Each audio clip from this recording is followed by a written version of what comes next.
Aquarius, tignan po natin kung ano ang mensahe para sa'yo ngayong January 1st week. Okay, tignan po natin. Pero bago yan, tignan muna natin ano ba yung tema ng iyong linggo. Ano ba ang tema ng isang linggong ito? Spirit Guide. Meron ba ditong papasok sa sa isang linggong pag-ibig? Kanta yun, di ba? Tignan natin. Or naka-experience na ba kayo ng ganon, isang linggong pag-ibig? Ano ba yung nun niya? Okay, tamis ng iyong pagdating. Kaya nagdang kay pilisting. Ikaw ang kapiling.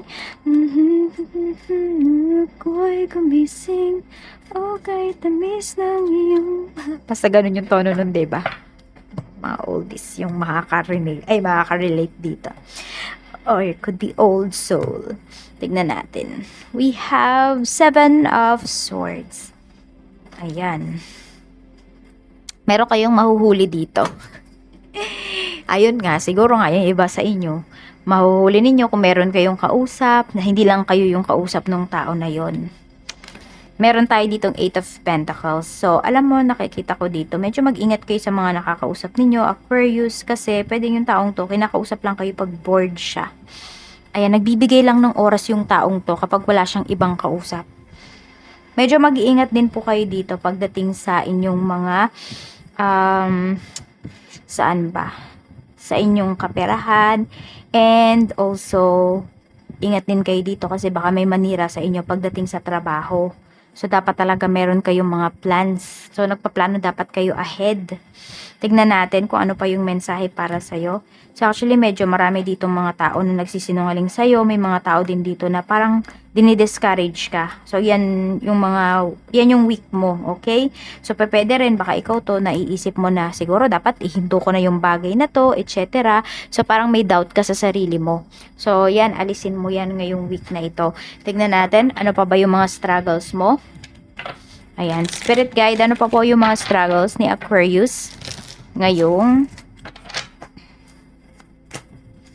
meron tayong King of Swords. Okay, meron dito sobrang dinidiktahan ka ng taong to na tipong parang kahit ano yung ipaliwanag mo sa kanya, hindi kanya papakinggan. Okay, sarado na yung isipan ng tao na ito.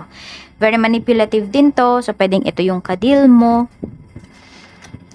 Meron tayo ditong sobrang demanding, parang mga negative yung mga tao na makakadeal mo ngayon, Aquarius, ngayong first week. Para sa kayo ni Libra, siguro po yung iba sa inyo, ayan, baka meron kayong Libra at saka Aquarius sa inyong big 3, Sun, Moon, Rising. Meron tayo ditong the Moon, okay. Hindi ko alam kung may mag-quit na dito or mag-retire or ano yan, yung aalis na sa trabaho, magre-resign. Ayan, yung iba sa inyo, hindi ko alam kung may magre-resign na dito sa trabaho. Kasi parang, alam mo yung nandun ka sa point na nare-realize mo na kaya mo pang i-improve yung sarili mo eh. Kaya mo pang kumita ng mas malaki, Aquarius. So, iba sa inyo, pwedeng aalis na kayo dito sa trabaho ninyo. At maghahanap kayo ng bagong trabaho, na tamang magpasweldo, na mas ma-appreciate kayo. Yan. Tignan natin. Tapos, meron kasi kayo, hindi ko alam kung meron kayong masasagot dito na tao eh. Ngayong week na ito. Ayan. Kasi parang lagi, always na lang talaga, kayo yung pinagmumukhang masama ng tao na to. Kahit wala naman kayong ginagawa sa kanya. Pwedeng pagdating yan sa work, yung iba naman po sa inyo ay sa family ito. Or isang kaibigan mo na parang lagi kanyang pinapahiya pag nagkikita kayo, pag nag-uusap kayo ng mga friends mo. Tignan natin. Spirit Guide, ano pa po? Okay, paano mo pala yan ma-overcome? We have, ayan, the Hierophant. Huwag ka masyadong makipag-commit sa mga taong to. So, i-block mo kung kinakailangan. 'Di ba? Hayaan mo na kung ano ba yung iisipin nila. Tignan po natin. Parang yun kasi yung sinasabi sa'yo dito. Iisipin nila, ay, nagre-rebelde na si Aquarius. Hindi tayo pinapakinggan. Pero hayaan mo sila kung ano yung iisipin nila sa'yo. Kesa naman kinokontrol ka nila dito. Tignan natin.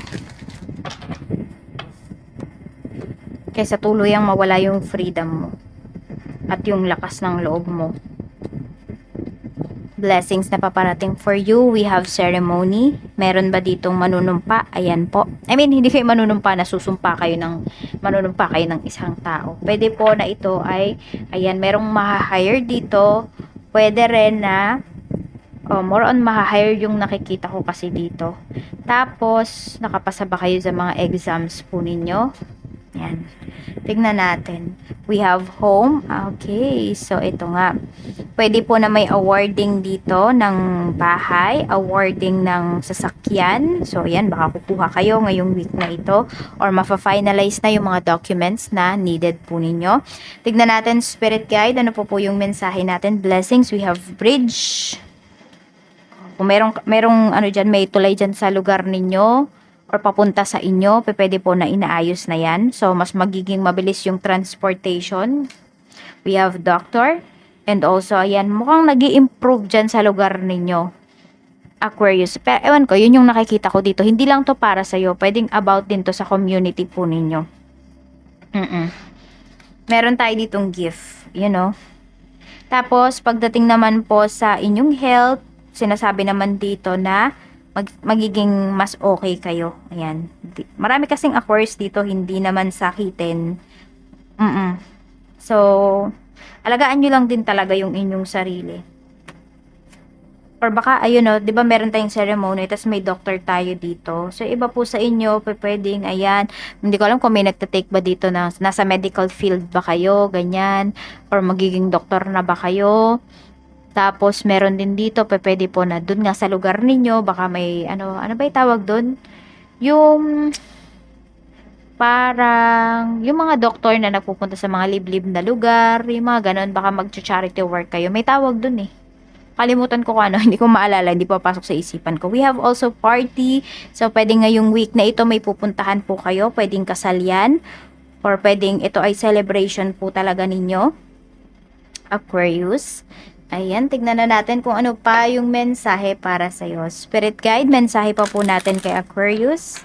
Ano pa po ang mensahe natin, Spirit Guide? Mayroon tayo ditong wandering path, enjoy the journey. So, meron nga kayong pupuntahan, aalis nga yung iba sa inyo ngayong week na ito.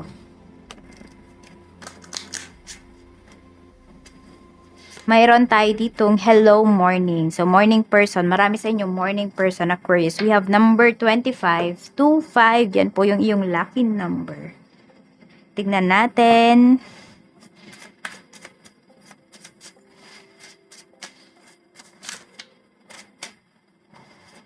We have bitterness, resentment, anger, hurtful words. Ayan. So, ito, may mga tao talaga dito na may masasabing masasakit na salita sa'yo ngayong week na ito. Nasa sa inyo yan, kung paano nyo ba paano ba kayo magre-react? Dadamdamin nyo ba, Aquarius? Ayan. Or baka naman baliktad, baka kayo makapagsalita ng masakit dito kasi napupuno na kayo dun sa isang tao or sa mga taong nakapaligid sa inyo. Parang ano lang yan eh, may magi-spark dito na parang gulo to before pa na hindi ninyo in-address. Pwede ngayong week siya mag-spark, mag-aapoy. We have, is it over? Ayan. So, nagagalit kayo dito. Pwedeng kayo yung nagtatanong dito. Or merong isang tao dito na parang, hindi ko alam kung umasa ba sa inyo, Aquarius. Or ano ba, tapos na ba talaga daw? Ito na ba yung ending? Yan, siguro napapatanong din kayo sa sarili ninyo, ito na ba yung ending? Merong umiiyak dito tuwing gabi pag naaalala kayo. Or pag ikaw may naaalala ka from your past, hindi mo maiwasan na hindi maiyak. So, meron dito affected pa rin sa mga nangyari from past. So, pwedeng hindi nyo agad-agad talaga na let go yan nitong bago matapos yung taon. So, ito na po, mag-wish na po kayo. Ang hiling ko lang sa inyo is dapat 100% yung trust ninyo. Huwag nyo na pong itatype kung ano ba yung wishes ninyo. Ang itype ninyo yung nasa dulo ng video natin. Napakadaming nagko-comment pero wala ko nakikita. Siguro, mayroon pa ako nakita. Pero bilang na bilang ko lang yata sa daliri ko. Yung mga nag-comment nung nasa dulo natin. Kasi isa din yun sa affirmation na, ayan, para i-accept nyo talaga yung mga, ano natin, yung wishing candle natin.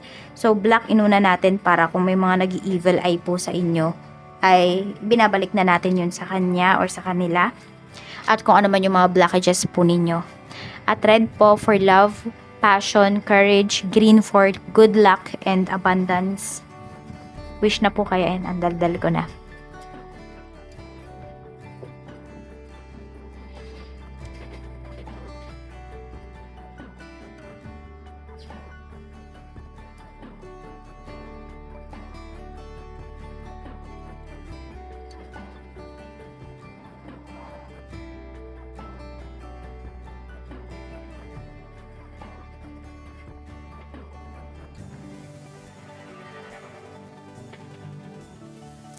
At ayan po,